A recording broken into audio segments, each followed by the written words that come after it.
안녕하세요. おはようございます。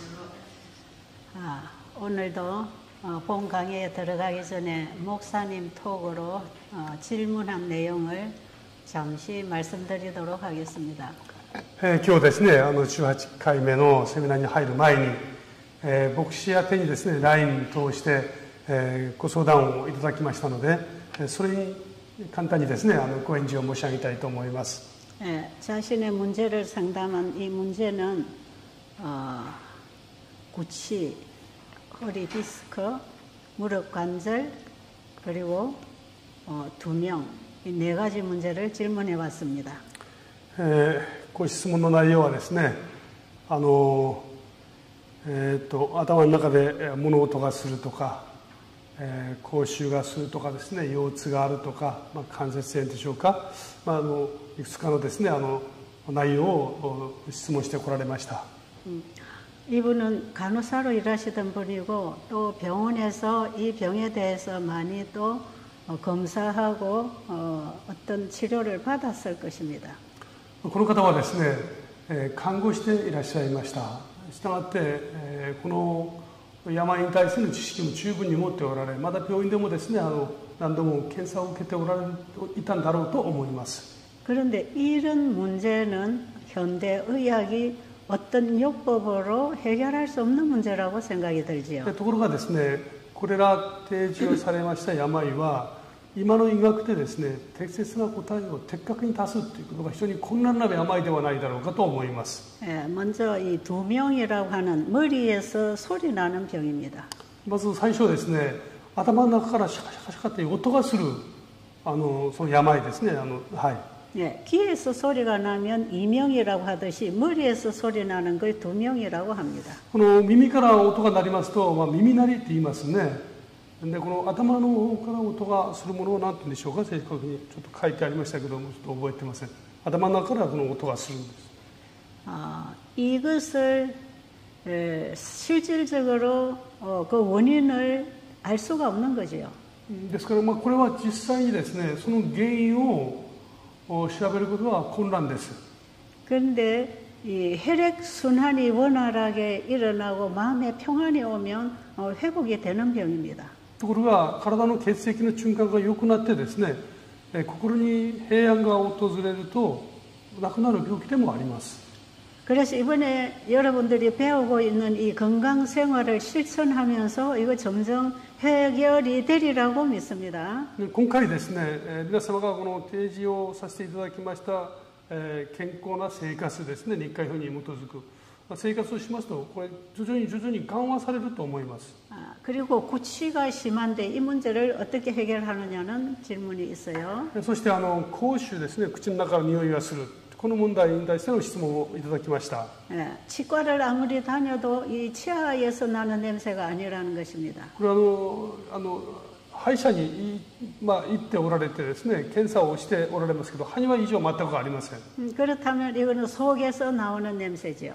だとするとこれはですね、お腹の中から出てくる匂いですね。 간이 나쁘든지 위장이 나쁘든지 우리 몸 속에 노폐물이 쌓여서 부패할 때에 나오는 냄새입니다. 内臓やですね、肝臓、あるいは体の中に溜まっています腐敗物が、腐敗していきながら出す匂いですね。 이 문제는 우리 몸 청소를 한번 하는 이 디톡스 문제로 이것을 해결하리라고 생각합니다. この問題はですね、私たちの体をきれいに掃除をするデトックスの問題で、デトックスでですね、解決していかれると思います。 지금 금식이나 과일식에 들어가 있다고 합니다. 今ですね、もうすでに果物断食をやっておられると書いてくださいました。 그래서 금식이나 과일식을 하면서 물을 많이 마시고 운동을 하면서 몸을 깨끗하게 비우고 청소하면서 우리 몸에 쌓인 노폐물이 나갈 것입니다.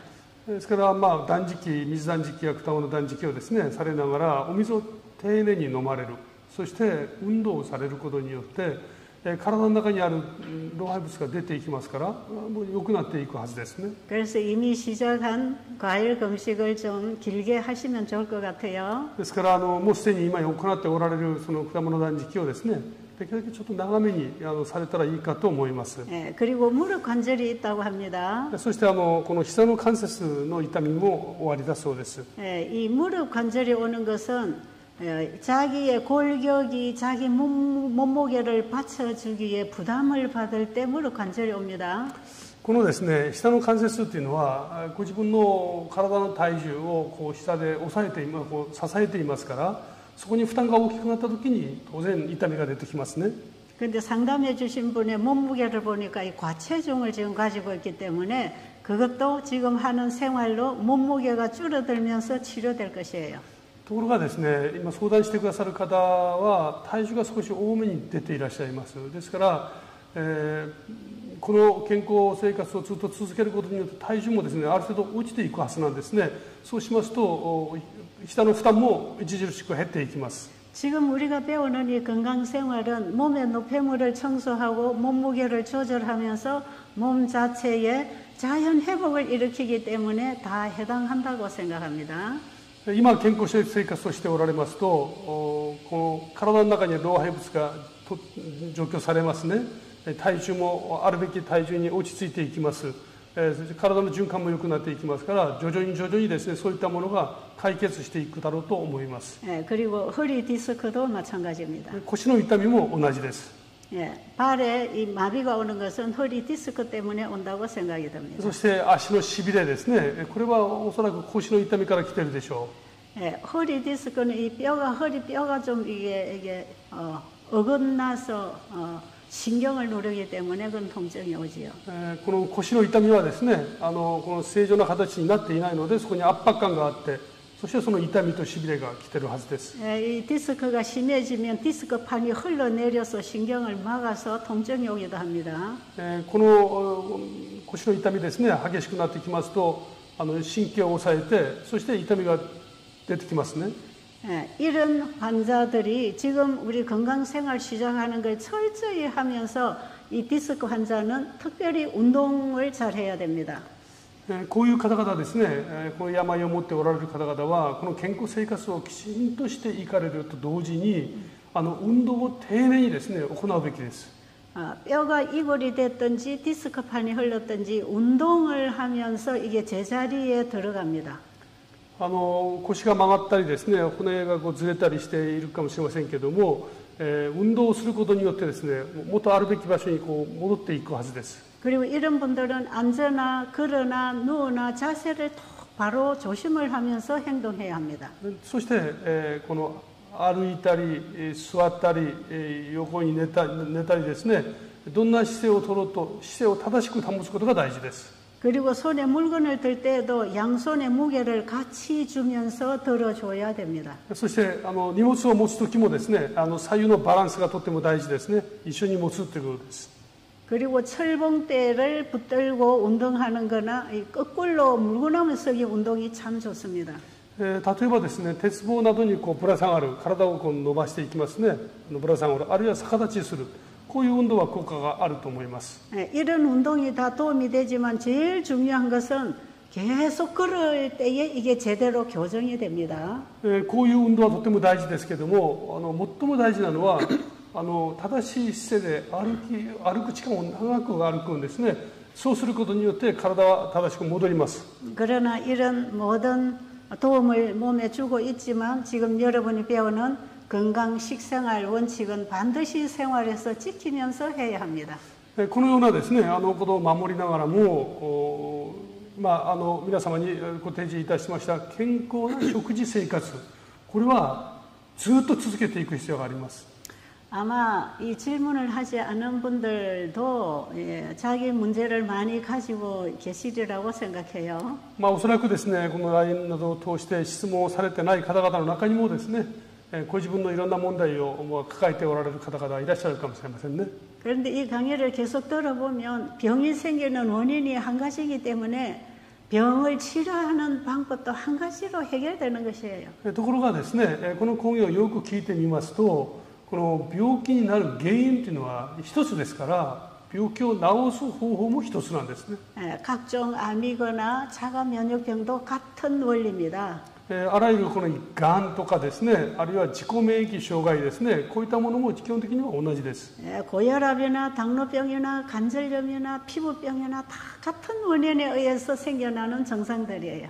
高血圧とかですね、糖尿病、がんとかですね、皮膚病、あらゆる病も、同じようなですね、誤った生活から来るわけですね。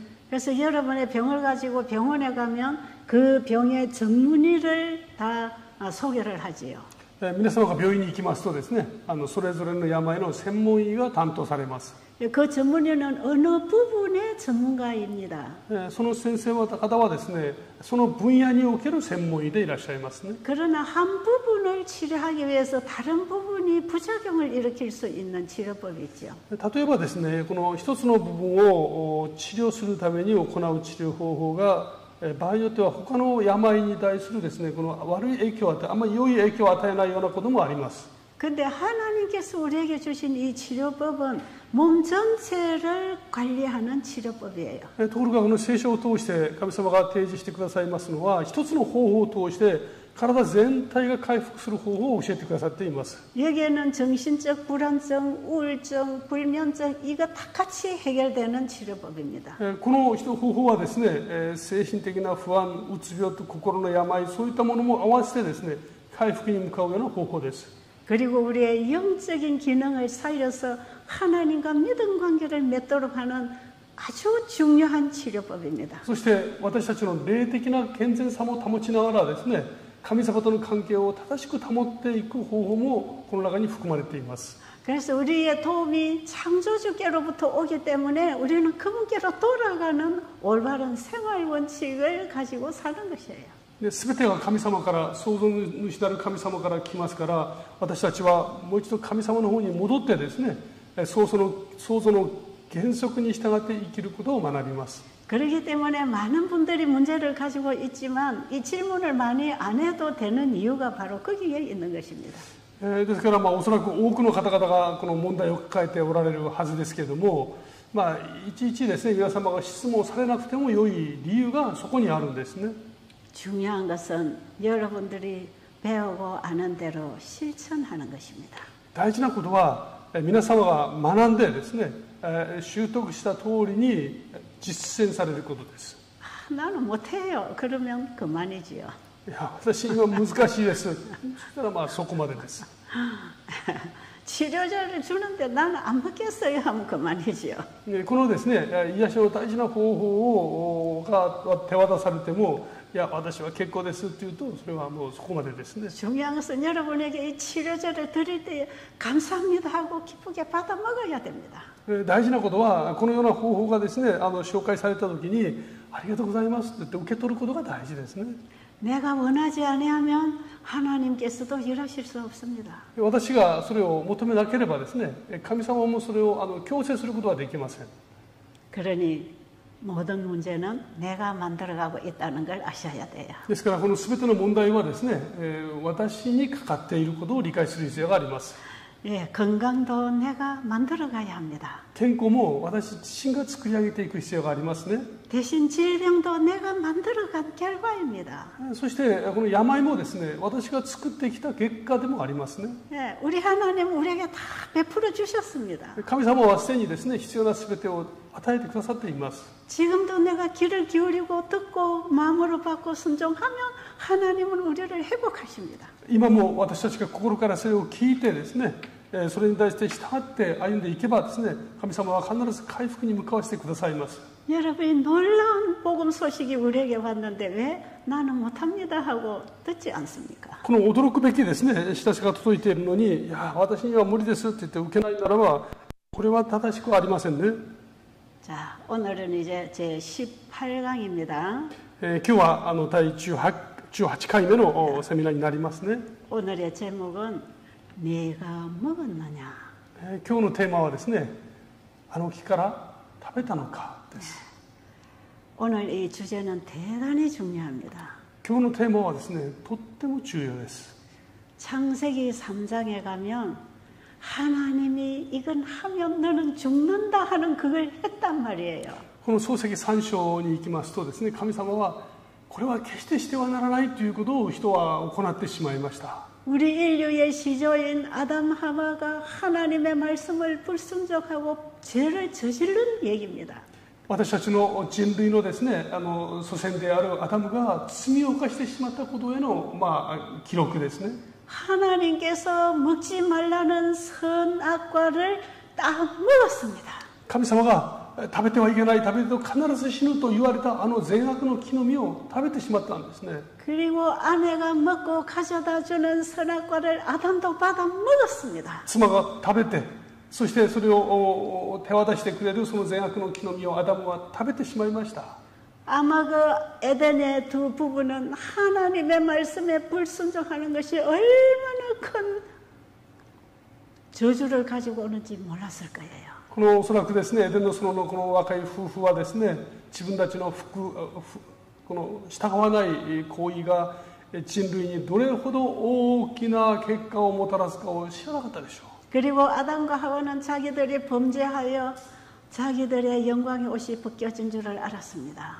彼らはですね、罪を犯して、そして自分たちにもたらしていた神の栄光の衣が脱ぎ捨てられたことを知ったはずです。 그렇기 때문에 항상 하나님이 찾아오시는 그 시간에 하나님을 대면하여 설 수 없었습니다.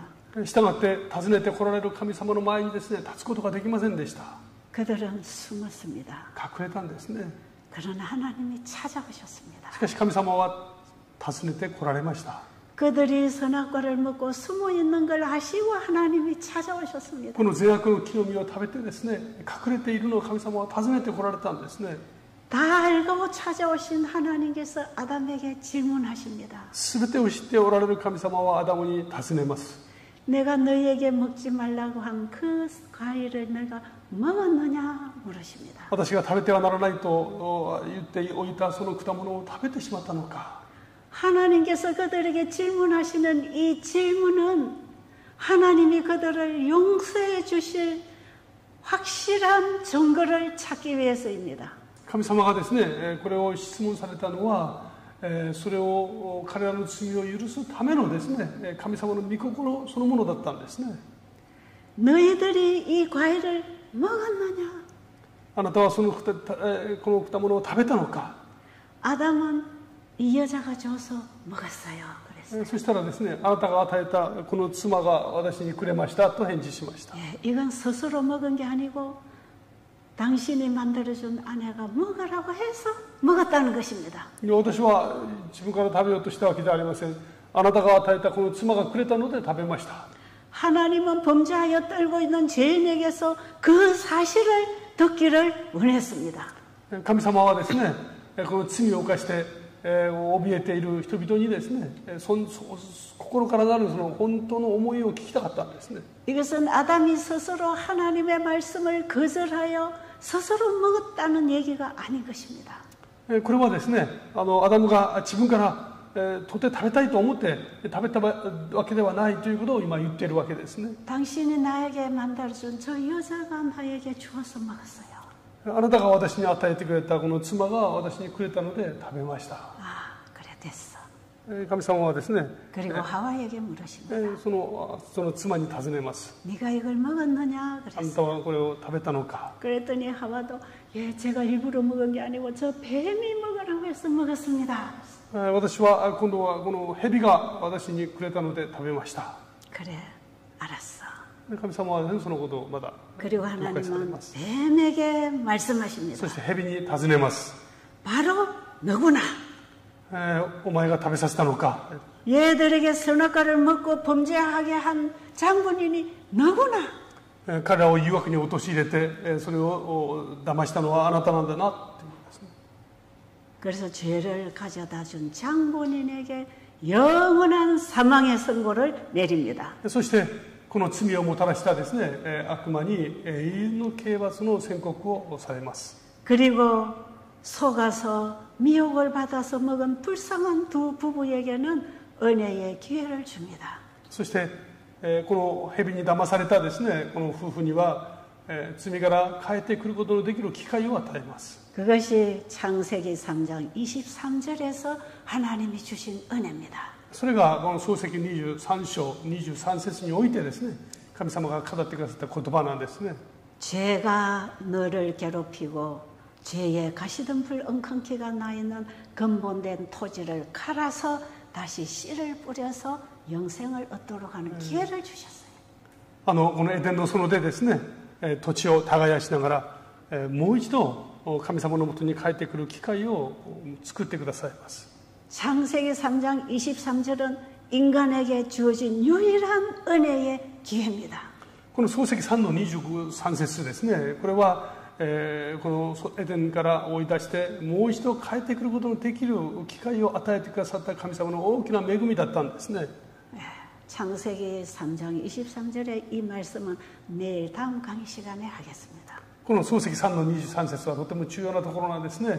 改めて皆様と分かち合いたいと思います。 그리고 여기에서 사탄에게 영원한 사망의 선고를 내린 것이 창세기 3장 15절의 복음이고 심판입니다. そしてこの次ですね、悪魔に対して永遠の刑罰を宣告した言葉がこの創世記3の15の言葉なんですね。 하나님 속에 감추어져 있던 영원한 복음의 비밀이 여기서 선언됩니다. 神様の中に秘められていた永遠の福音、それが今この場で宣言されました。 예수 그리스도를 이 땅에 보내주시겠다고 하는 약속이 창세기 3장 15절에서 주어집니다. このイエス・キリストをこの地上に使わせてくださるという約束がこの中に含まれています。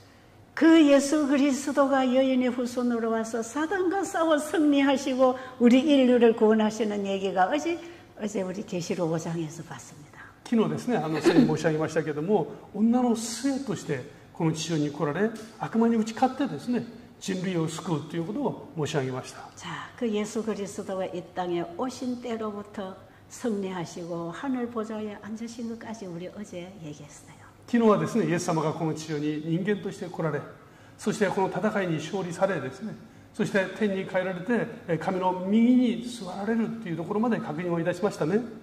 그런데 오늘 우리가 좀 보는 말씀은 또 다른 한 면입니다. ところが今日はですね、また別の視点を持って確認をいたします。 저는 창세기 3장에서 오늘 하나님이 하시는 이 일이 최초의 조사 심판이라고 봅니다. 私はこの創世記3のですね、3章の中から記録されている言葉の中からですね、神様が人類に告げられたいわゆる終わりの時代のその調査審判、その根源を見ます。 이 하나님은 아담 하와가 선악과를 먹은 걸 아시는데 왜 와서 물으십니까? 神様はアダムとですね、その妻が善悪の木の実を食べたことを知っておられたんですね。なのになぜ来られてわざわざ尋ねるでしょうか。 그들이 선악과를 먹은 행위는 죄를 범한 것이지만 왜 그랬느냐? 그걸 알고 싶은 거예요. もちろん彼らはですね、善悪の木の実を食べています。そしてそれは罪です。で、神様はなぜそれを行ったのかを尋ねておられます。 사람은 인간의 외모나 행동을 가지고 판단하지만 하나님은 중심을 보고 판단하십니다. 人々はですね、人の外見を見て、判断しますけれども、神様は常にその人の心の内を見ておられます。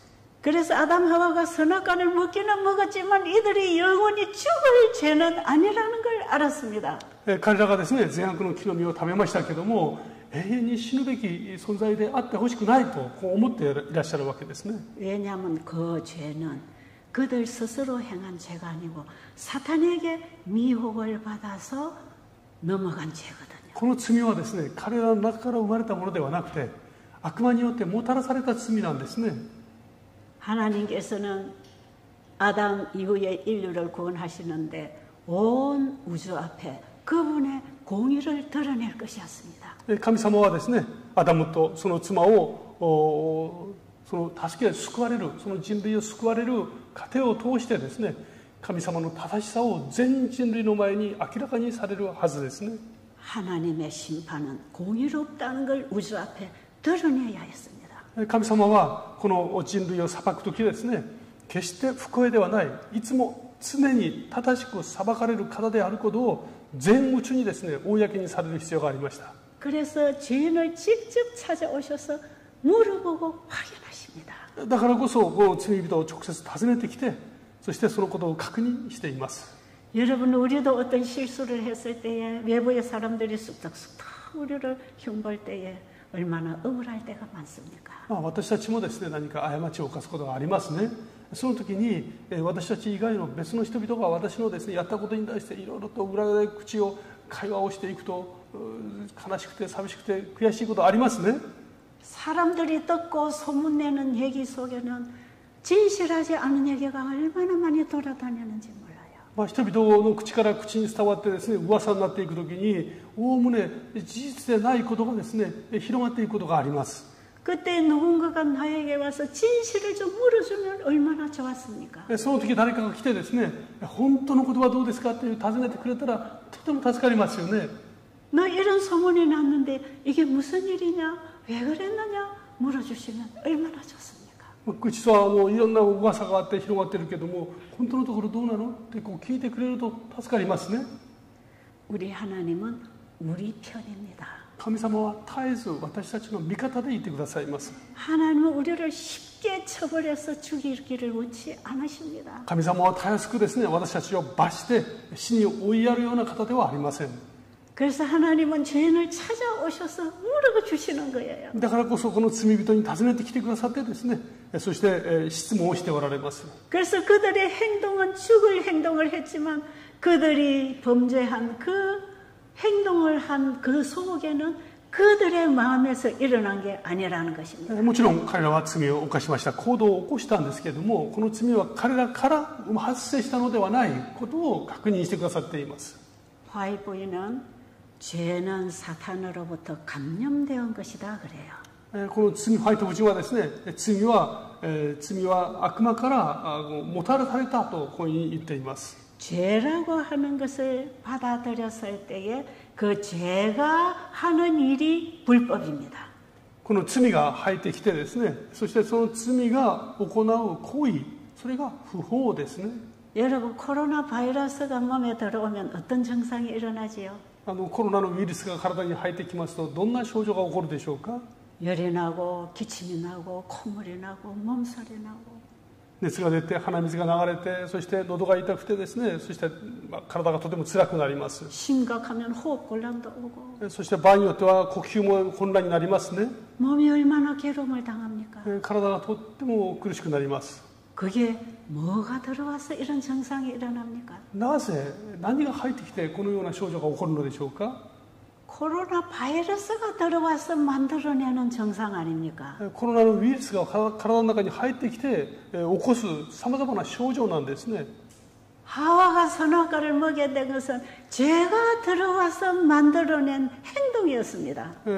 そのエヴァがですね、その善悪の木の実を食べました。そしたら罪が入ってきてその結果を生み出していきます。 하나님께서는 죄와 죄를 행한 죄인을 분리시키십니다. 神様はですね、その罪そのものと、そして罪に陥ってしまったこの人をですね、これを分けてくださいます。 이것이 범죄한 죄인을 찾아오셔서 하나님이 내린 심판입니다.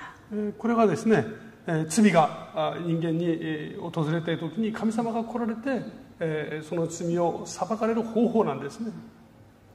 자, 우리가 민수기 35장에 보면 도피성 얘기가 기록되어 있습니다. 民数記のですね、35章9節から12節の言葉を見ますとですね、逃れの町のことが記録されています。 자, 여기 보면 이제 모세가 이스라엘 민족과 함께 가나안에 들어갈 수 없는 상태가 되었지요. ここ見ますとですね、モーセがイスラエル民と共にカナンのところに入ることができないような状況になっていることが記録されていますね。 그러나 모세는 가나안 입구에서 이스라엘 민족들의 땅을 분배해 줍니다.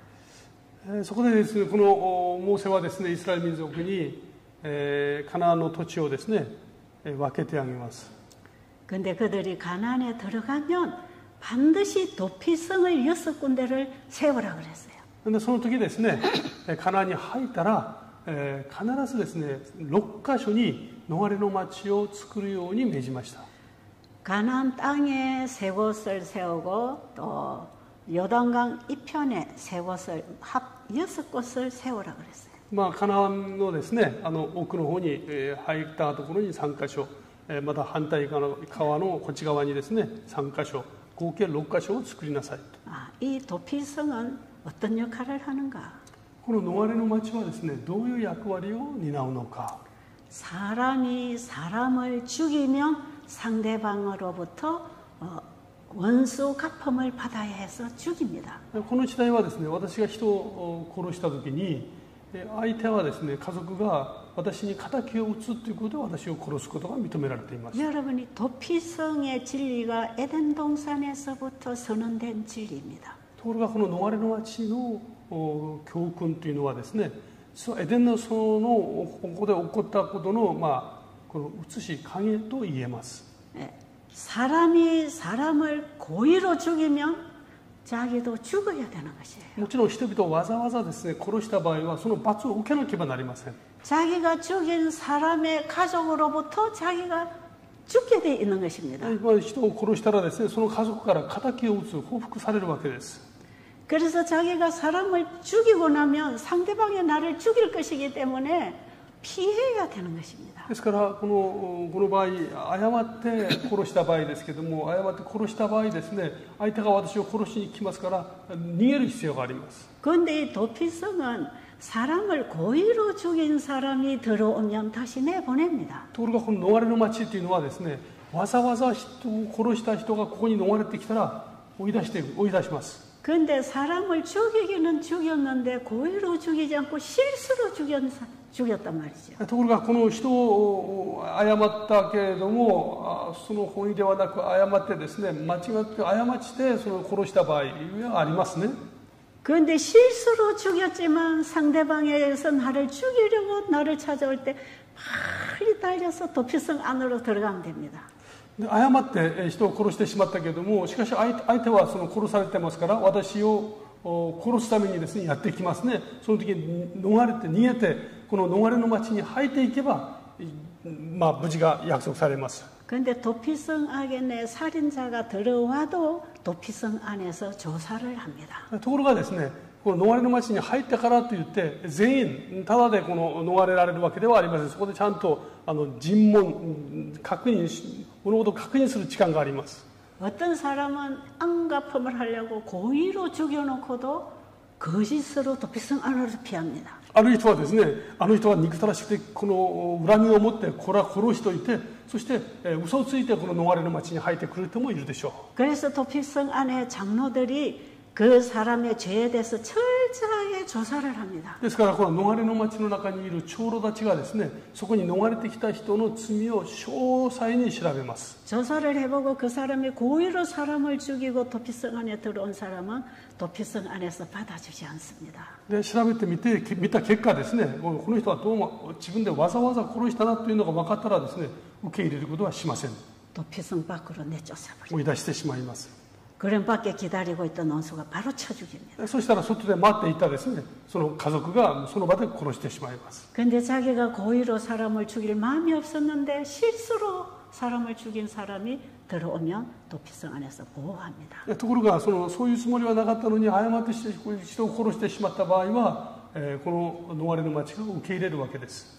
그리고 35장 28절에 보면 대제사장이 죽을 때까지 도피성 안에 머물러 있어야 된다고 했어요. でこの逃れの町にはですね、これを全体を管理する大祭司がいますけども、この35章の後半を見ますとですね、この大祭司が死ぬまで彼はその逃れの町の中にいなければなりません。 그리고 대제사장이 죽으면 그의 죄는 다 끝나고 자유의 몸이 되어서 자기 고향으로 돌아갈 수 있다는 거예요.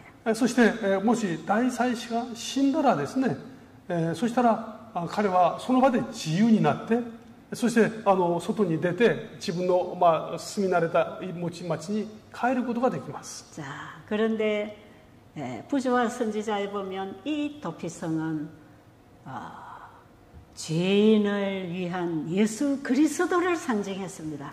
ところがですね、この人類のあけぼのの147ページを見ますとですね、この大祭司はまさに罪を犯した人の罪を代わりに背負うキリストを象徴する存在です。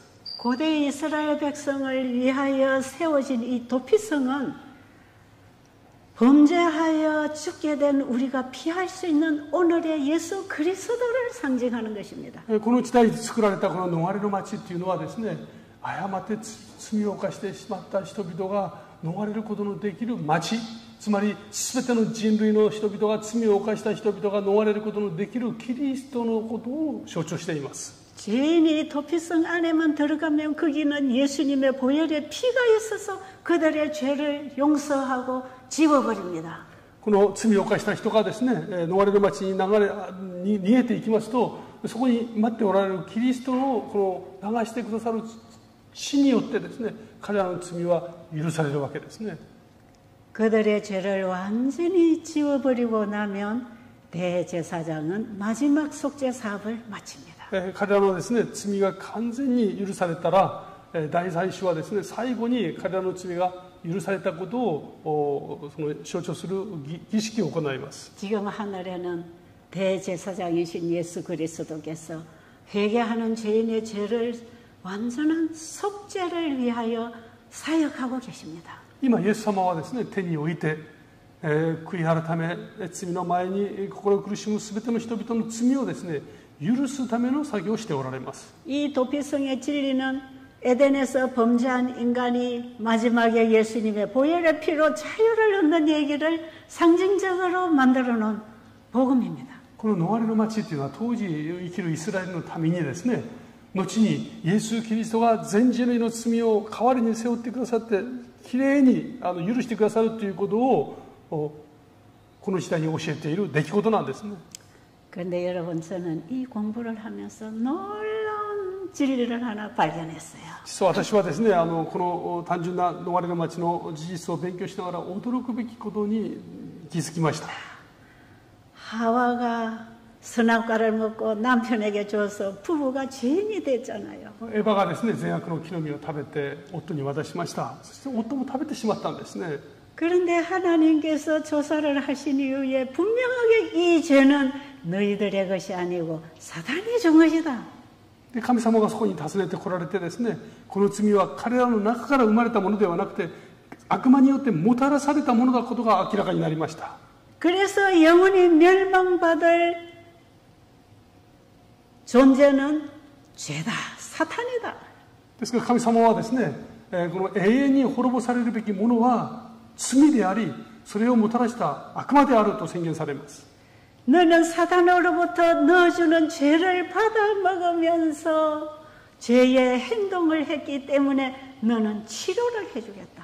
この罪を悪魔に誘惑されてですね、罪の行為を行ってしまったので、それに対する癒しを私がもたらしてあげると約束しますね。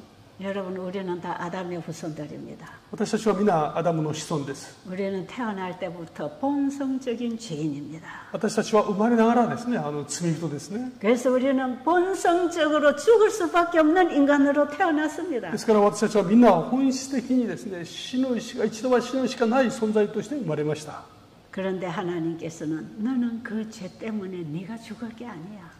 しかしあなたはその罪のためにもはやあなたが死ぬ必要はありません。 이 죄를 가져다 준 사탄이 죽어야 돼. この罪をもたらしたその責任、悪魔にその責任を問うべきだと言いますね。 이것이 하나님의 공의로운 판단 아닙니까? 神様はですね、本当に人類の前で公平に裁いてくださいます。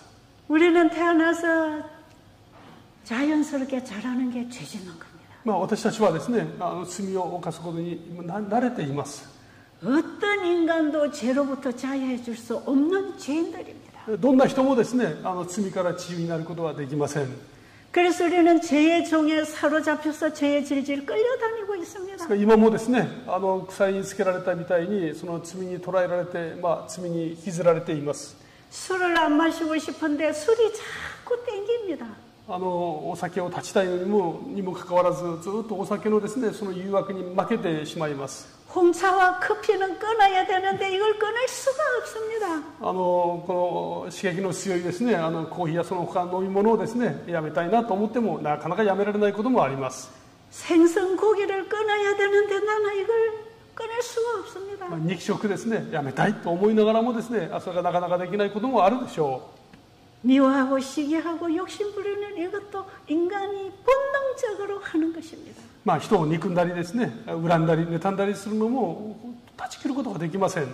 그래서 우리는 도덕적으로, 우리는 건강적으로 다 죄의 종이 되어서 죄만 짓고 사는 거예요, 지금. ですから私たちは、心の中に願っていることではないその非道徳的なですね、ことを行いながら今生きていますね。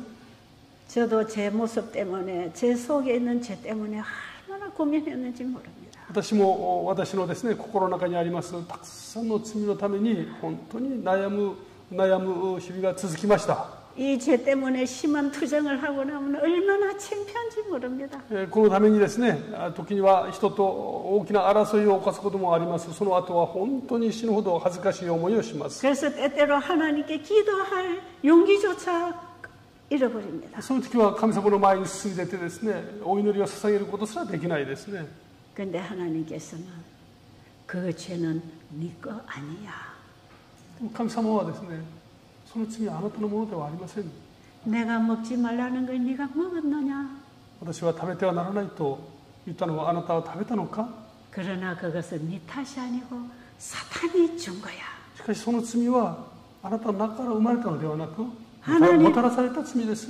하나님은 죄와 죄인을 분리해서 보시는 것입니다. ですから神様はですね、罪と罪人をこの分離して見てくださいます。 그래서 주님은 죄는 미워하지만 죄인은 긍휼히 여기시고 구해주시러 오신 분입니다. ですから神様はですね、罪を憎み、そして罪人を救うために来てくださいました。 저는 민수기 35장의 도피성 진리에서 이 놀라운 진리를 발견했습니다. で私はこのですね、逃れの町の中からその真理に出会ったんですね。 똑같이 사람을 죽였지만 그 동기가 어디 있었냐 이 말이에요. この人を殺してもですね、なぜ殺したのか、そうなった理由、原因をですね、まだ追求されます。 근데 여러분 우리는요 동기도 죄고 죄를 계획하고 사람을 죽일 때도 있단 말이에요. ところが私たちはですね、自らその罪を人を殺そうということを考え、そしてそれを計画し、そして実行することがありますね。 계획적인 살인범을 살인 행위를 할 수도 있단 말이에요. つまり計画的なその過ちですね、そのことが起こり得ます。私たちの中ではです。 자기 아내를 두고 가정을 깨고 싶지 깨고 싶지 않지만 바람나서 가정을 깨는 사람도 있단 말이에요. 家庭を壊したくないと思いつつもですね、つい不正を行って家庭が壊れてしまうこともありましょう。 이때 사람들은 그들을 중재합니다. そういう時ですね、人々はその人々を罪に定めてしまいます。 저 사람은 죄인이야. あの人は罪人です。 저 사람은 구원받을 수 없어. あの人は救われてはいけない。 우리 인간이 보는 죄인하고 하나님이 보시는 죄인이 다르다는 거예요. 人間が見た時の罪とですね、神様がご覧になった時のその罪人の姿は異なることがあるんですね。 고대 이스라엘의 도피성은 하나님 율법을 범하여 두 번째 사망을 당할 우리 인류를 위한 예수 그리스도를 예의하는 것이라. このですね、逃れの町っていうのは罪を犯している者のこの第二の死に至らせないキリストの憐れみがこの中に含まれています。 그런데 도피성에 들어와서 용서받을 살인자는 고의로 범죄하지 않은 자만이 용서를 받고 구원받는 거예요. この逃れの町に入ってですね、その罪が許される人々はわざわざ罪を犯していない人々に限ります。 그럼 예수님이 우리 죄인을 구원하러 이 땅에 오신 그 죄인은 다 고의적인 죄인이 아니라는 것입니다. イエス様がですね、この地上に来られて、救うすべての罪人というのは、罪の本質ではないというふうに神様に認められることを意味しますね。 우리가 간음죄를 품고 살인죄를 품고 이기심을 품어서 나쁜 짓을 하지만 그것까지도 내 것이 아니라고 보시는 우리 아버지 얼마나 감사합니까?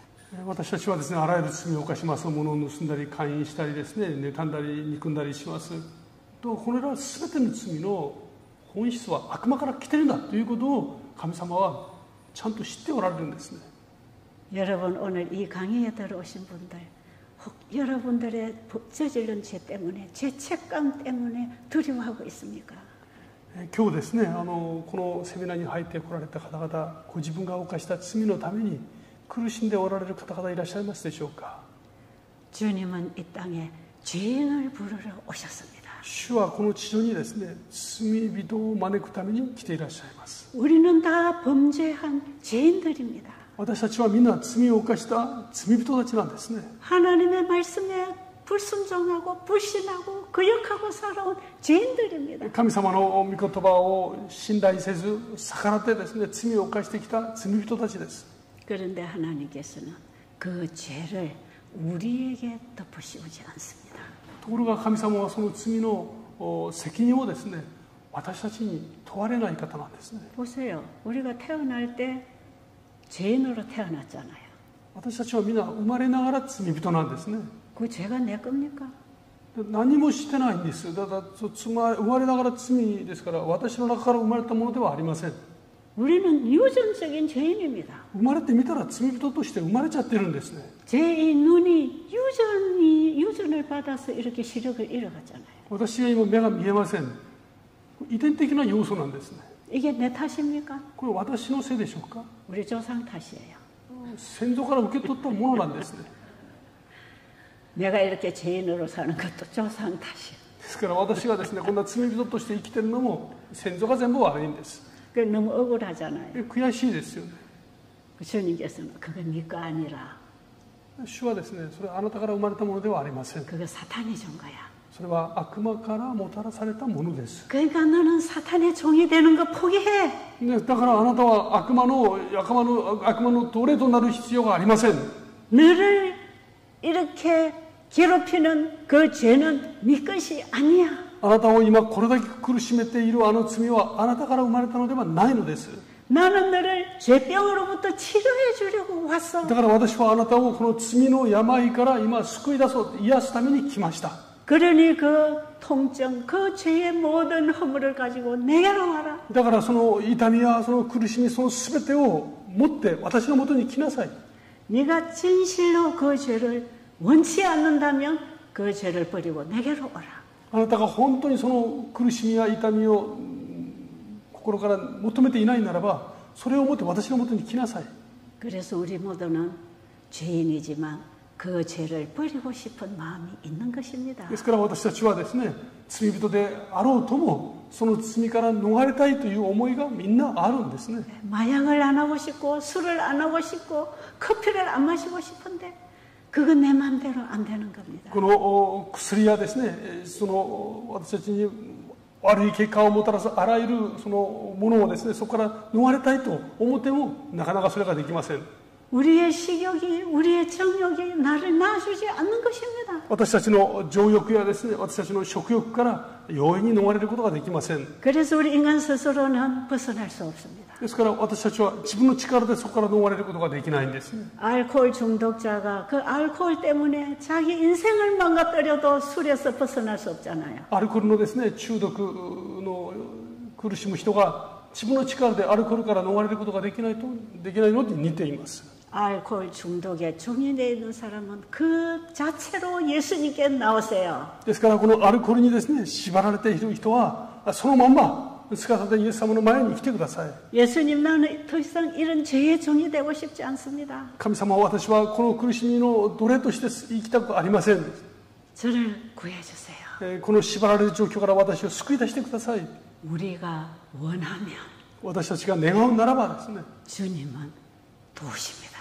主は必ずそれを実現してくださいます。 주님은 강요하지 않습니다. 決して強要されません。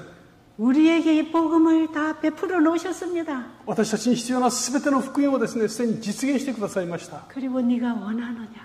そしてあなたが求めるならば、 네가 진짜 구원받고 싶으냐? 本当にこの救いをあなたが得たいならば、 네가 진짜 낫고 싶으냐? そしてこの本当に苦しみから解放されたいならばですね、 네가 진짜 일어나 걷고 싶으냐? そう立ち上がって歩きたいと願うならばですね、 걸어라. 歩きなさい。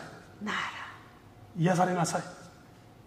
소자야 안심하라. 내 죄사함을 받았느니라. 愛する子よ、安心しなさい。あなたの罪は癒されました。 이게 복음입니다. これが福音なんですね。 여러분 살고 싶으세요? 皆様、本当に苦しみから解放されたいでしょうか。 오늘 이런 문제를 가지고 계신 분은 주님께 오세요. さまざまな問題を抱えている方々はですね、主の前に出てください。 그리고 이 죄를 주님께 드리고 내 죄를 대속하려고 예수님이 자기 생명을 내주셨다는 사실을 믿으세요.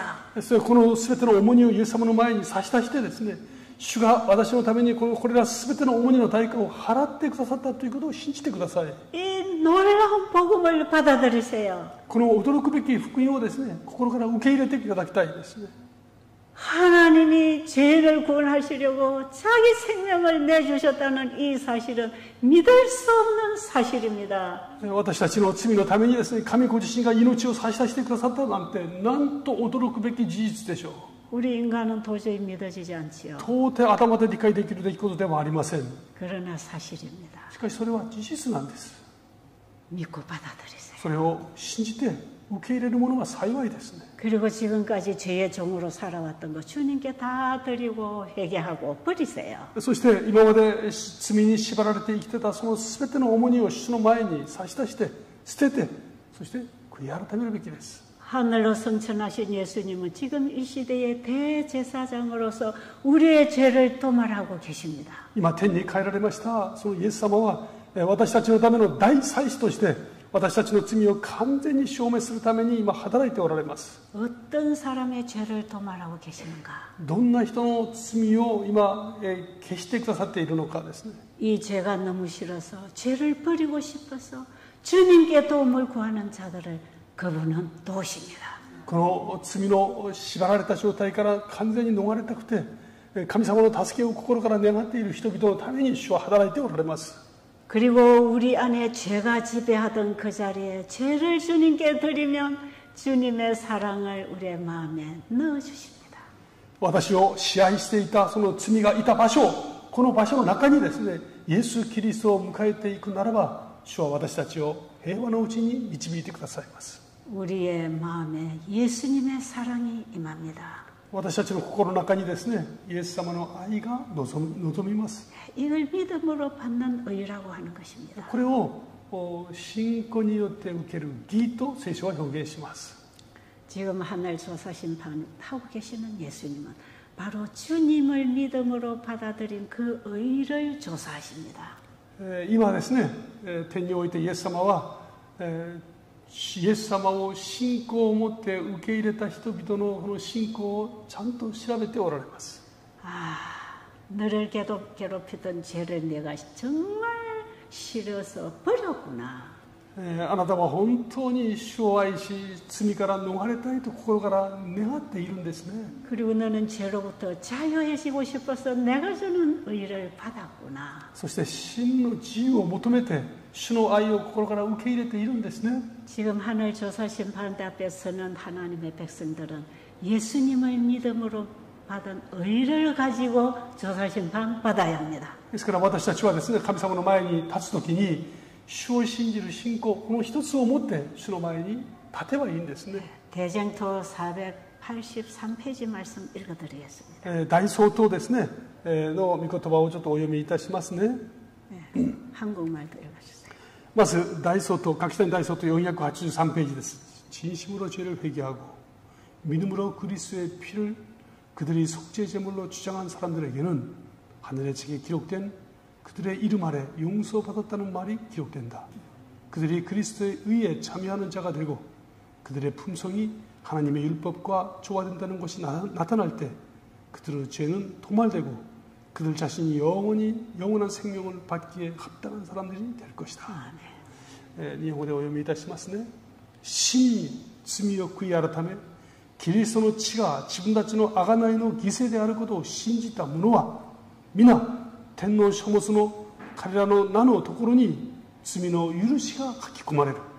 彼らはキリストの義に預かるものとなり、彼らの品性は神の律法にかなったものとなったので、彼らの罪は拭い去られ、彼ら自身は永遠の命に預かるにふさわしいものとされるのである。아멘. 예수님께서는 우리의 죄를 완전히 처리하시고 다시 하늘의 백성으로 데리러 오시기 전에 바로 이 조사하는 심판을 하고 계십니다. 神様は私たちの罪を完全に消し去って、そして私たちを再び迎えるために来られる前に、まさに天においてこの調査審判ですね、これを行ってくださっています。 어떤 사람이 예수님의 재림을 맞이할 준비가 될까요? どんな人がイエス様の再臨の準備をすることができるんでしょうか。 완전하게 죄를 도말해서 깨끗해진 사람을 데리러 오십니다. 主はこの罪が完全に拭い去られですね、記憶された人々を迎えるために来られます。 어떤 사람도 죄를 가지고 하늘에 들어가 살 수 없습니다. どんな人もですね、罪人のまま天において生活することはできません。 그렇기 때문에 죄는 이 땅에서 끝나야 합니다. ですから罪はこの地上で完全に終わるべきです。 그래서 이 땅에 구원받을 자들의 죄를 끝내주시려고 예수님이 지금 조사 심판하고 계십니다. ですからこの地上に住むすべての人々の罪を完全に消滅するためにですね、イエス様は今天において働いてくださっています。 에덴 동산에 죄가 들어온 그들에게 조사 심판을 통해서 은혜를 베푸신 그분은 このエデンの園においてですね、罪を犯した人々を罪を許すべく恵みを施してくださったその神様は、 지구 죄의 역사가 끝나는 마지막 부분에 조사 심판으로 확인해서 확정합니다. この地球のですね、罪の歴史が終わるその時に、全てが無罪であると、罪が完全に消し去られたということを宣言されます。 그런데 우리는 우리의 죄를 스스로 없이 할 수도 없고 벗어날 수도 없잖아요. 私たちはですね、自分自身の力で自分が犯した罪をかき消すこともできませんし、それに打ち勝つこともできません。 우리가 죄를 안 짓는 건 불가능합니다. 私たちが罪を犯さないなんてことは、これは不可能です。 그러나 우리가 죄를 버리기를 결정해야 됩니다. しかし私たちは罪を捨てるということを決心することができます。 내가 원수를 미워하는 것 포기해야 합니다. 私はこの敵を憎み続けるその苦しみの思いを諦めることができます。 세상을 사랑하는 사랑을 포기해야 합니다. そしてこの世の中をですね、愛するそのような思いも信仰を持って諦めることができます。 주님, 저는 이 죄의 세상이 싫습니다. 主よ、私は罪を犯すこの世の中の生活を好みません。 저는 죄 없는 하늘에 가 살고 싶습니다. むしろ罪のない御国を望みます。 저를 도와주세요. 主を助けてください。 그때에 주님은 우리를 도우십니다. 主は助けの手を差し伸べてくださいます。 그리고 우리가 예수님을 사랑하는 그 사랑이 우리 속에 있는 것을 압니다. そして私たちの心の中にあります主を愛する思いをですね、見出してくださいます。 예수님의 사랑을 경험한 사람은 죄를 싫어하게 되어 있습니다. イエス様を愛する人はですね、罪を憎むようになっています。 그들의 죄를 주님은 지금 도말하고 계십니다. そしてその罪をですね、かき消してくださっています。 지금 여러분 죄를 가지고 예수님께 가세요. ですから罪があると思う方はですね、それを思ってイエス様の前に進み出られたらいいです。 이거는 하나님이 우리를 창조하실 때 하늘도 우리 속에 넣어주지 않은 것입니다.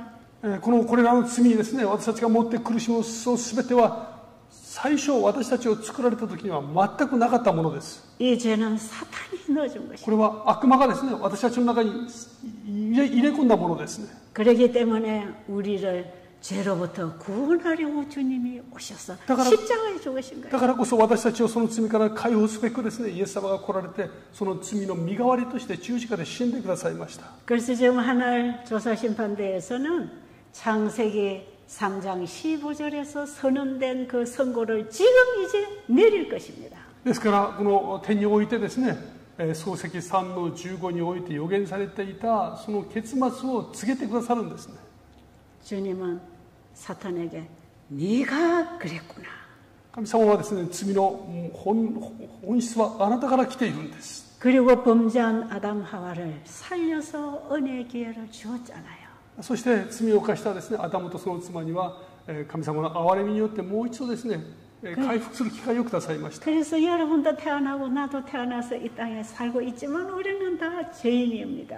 それでその結果ですね、皆様も生まれ私も生まれてこの世の中で生きていますけれども、罪人のままですね。 그러나 예수님이 이 땅에 오셔서 사단과 싸워 승리하셨지 않습니까? で主はこの地上に来られて、この悪魔との戦いに勝利を収めてくださいました。 그래서 그분은 우리를 죄로부터 이기게 해주시는 것입니다. そしてこの勝利をもってですね、私たちも勝利することができるようにしてくださいます。 그리고 사단이 우리를 죄짓게 해서 이 땅이 내 거라고 주장하는 이 땅을 주님은 다시 찾아서 우리를 살게 하실 것입니다. で自分の支配下にあって、これは私のものだと主張するその悪魔からですね、もともと全てを、この地上も全てを回復してくださって、永遠に私たちのものに取り返してくださいます。 여러분, 제가 오늘 말씀드린 이 모든 내용은 다 성경에 있는 복음 말씀이에요. 今ですね、聖書にあることを皆様に詳細にご紹介をいたしました。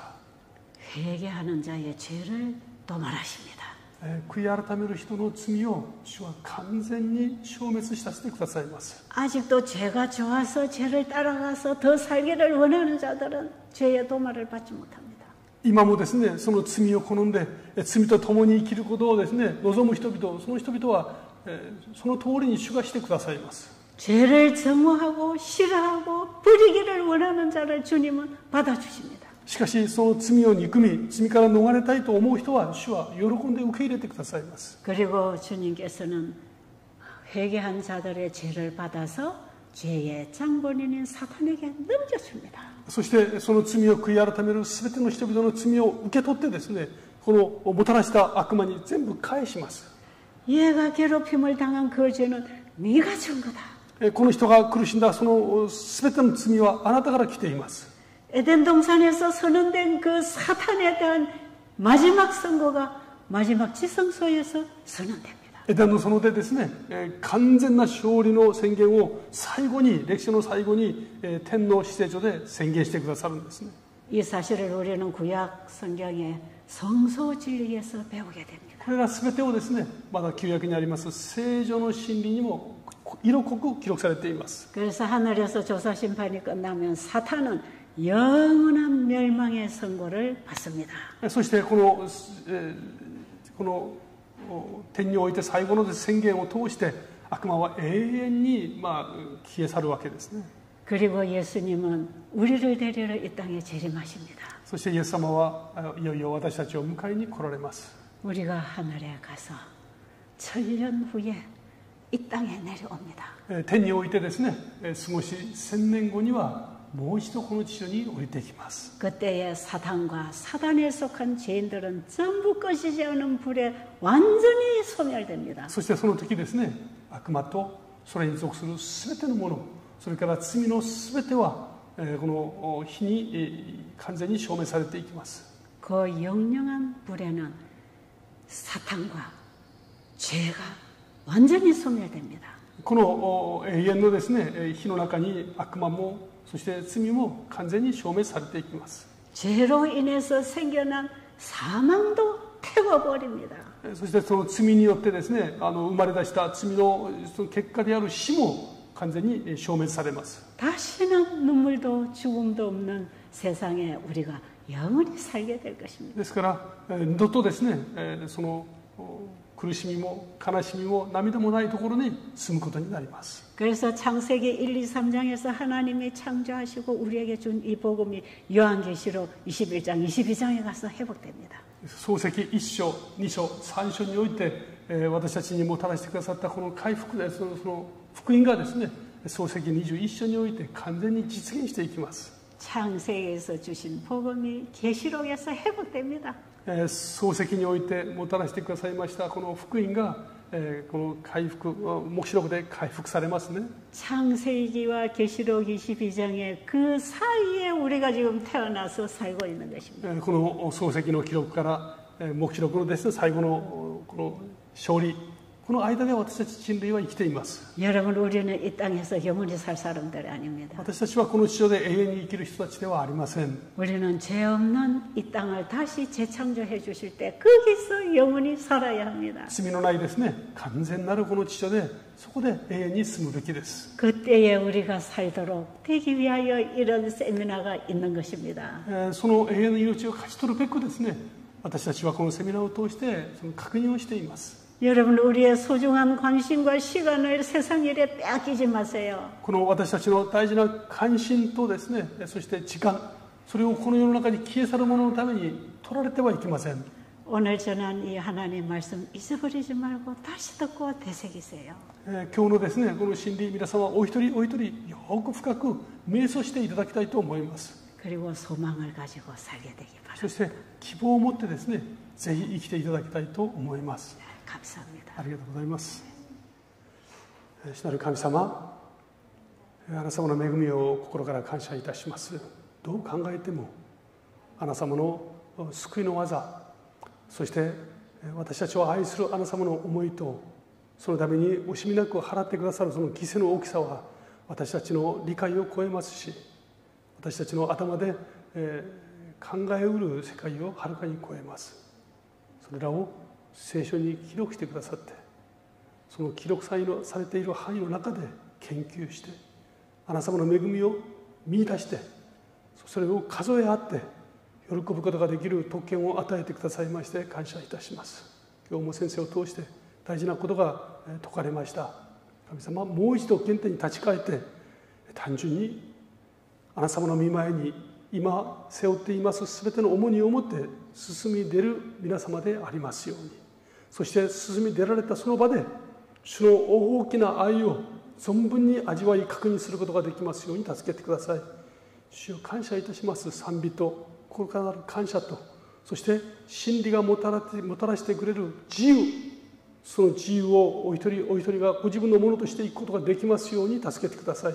悪魔によってもたらされたすべてからこの地上にいる間も完全に解放を味わうことのできる皆様でありますように導きください。主の恵みがお一人お一人の上に豊かにあふれますように、イエス様の皆によってお祈りいたします。アーメン。